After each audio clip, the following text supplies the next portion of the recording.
Thank you, Chairman. Mr. Undersecretary, you know, there seems to be going back and forth with sequestration. I've heard words like mandatory, and then you and others have used the word discretionary from time to time.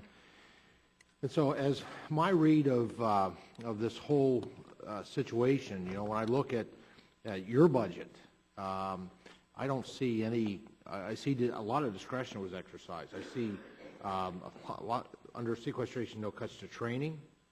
Under sequestration, there were travel that was not cut. There was education, continuing education that was not cut. There was grants that were not cut. And my understanding is that contractual obligations were not cut. Now, as I chair the Forestry Committee, as you probably know, on the agriculture side, and I represent a congressional district that has 4 counties in a national forest, and by the way, pretty profitable national forest, so we do bring revenue in. Secure rural schools, here's my definition. Want to know if you concur. I see secure rural schools, what was to be a temporary financing strategy to offset the Forest Service failed contractual obligation through timber harvesting to assure the solvency of rural communities. Do you agree with that? Secure rural schools was meant to exactly to help communities that had suffered from reduced timber harvest relative to the 80s. So Absolutely. So you agree with my definition. So the question is then, has the Department of Agriculture made other funding recessions to what are contractual obligations?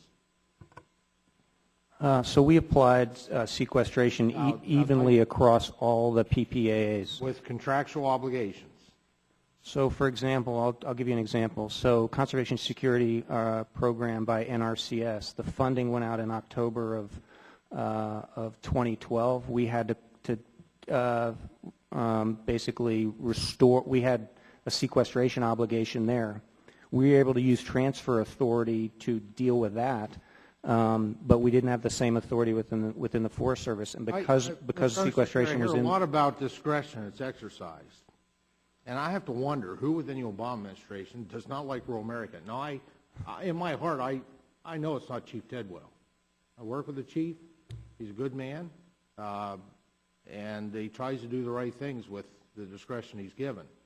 But quite frankly, I mean, I think there's a lot of discretion that's been exercised in this.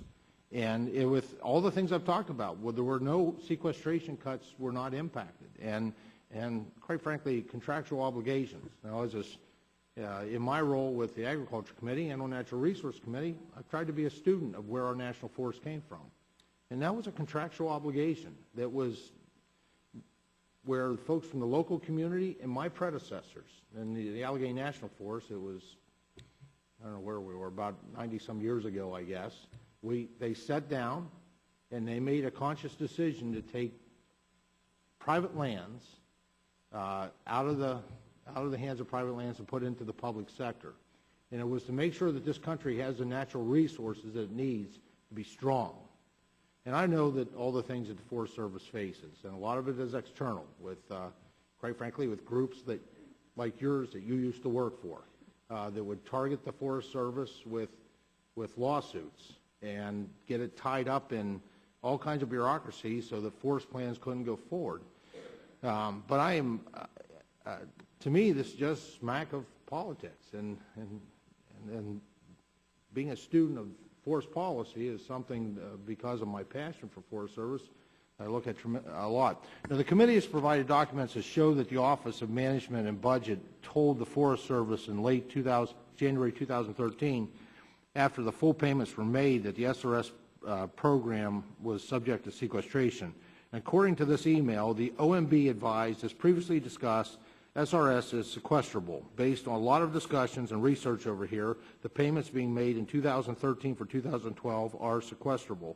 If sequestration occurs, how will the Forest Service cover the approximately 5% reduction within this line item? Is there enough in the other titles of SRS? End quotes on the email.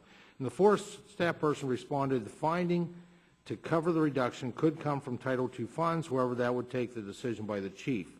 The BLM also disperses SRS funds. However, OMB ordered BLM to withhold 10% of their payments in anticipation of sequestration. Was any such order ever issued from OMB before the funds were dispersed? No, and your question about discretion, this is the area where discretion was used. Was OMB the final authority leading up to the disbursement of the USDA funds? In other words, were the funds sent out in January because OMB approved their disbursement? No, they were sent by the Forest Service. And then finally, because I know I'm out of time, documents provided to the committee demonstrate that USDA was still unsure of sequestration's application to SRS funds in early February. Indeed, in an attachment to the February 6 email, USDA explained that, quote, the balance of the SRS payments comes from the prior year collections. It is not clear whether these would be subject to an obligation limitation in the current year or the following year. And did OMB cause USDA to change course? There were still questions within USDA ultimately about the question that you raised. Ultimately, we arrived at the same place that we all have, that sequestration applies to secure rural schools. Time of the gentleman has expired.